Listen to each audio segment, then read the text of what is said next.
Guys, ito na po yung aming babagnetin mamaya.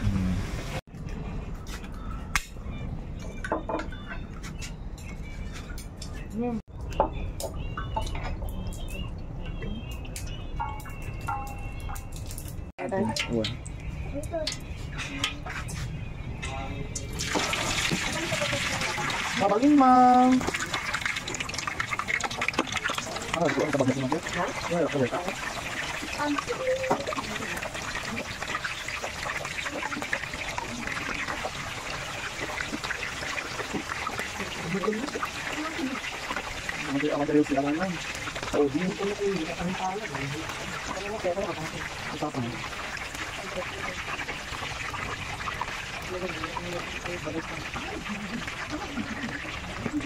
Net kasi first ano muna to, first may second pang ano, second na prito para maging bagnet siya.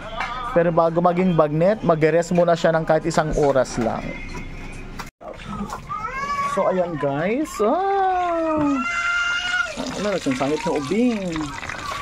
Second na ano to. Ito na yung second portion ng paggawa ng bagnet. At ibalay na siguro.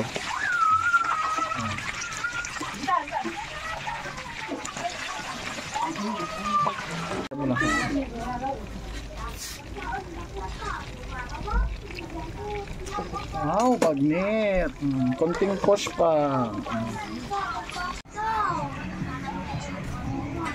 Kaya nakano pa yung magnet. Wow!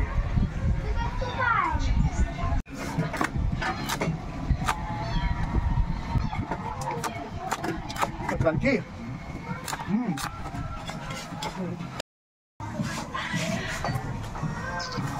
Let's taste it guys, ang bagnet. I-portion mo ito yan, isang nga na-slicein. Kasi tapno ay sunod ang agipriton guys. Salamat tayo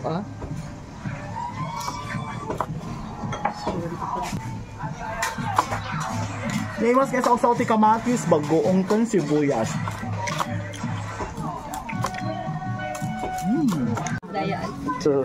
So ayan guys, ito yung na-portion, hindi po siya ginawat sa dayaan Ito yung portion namin guys. Ayan po, para sa model fight.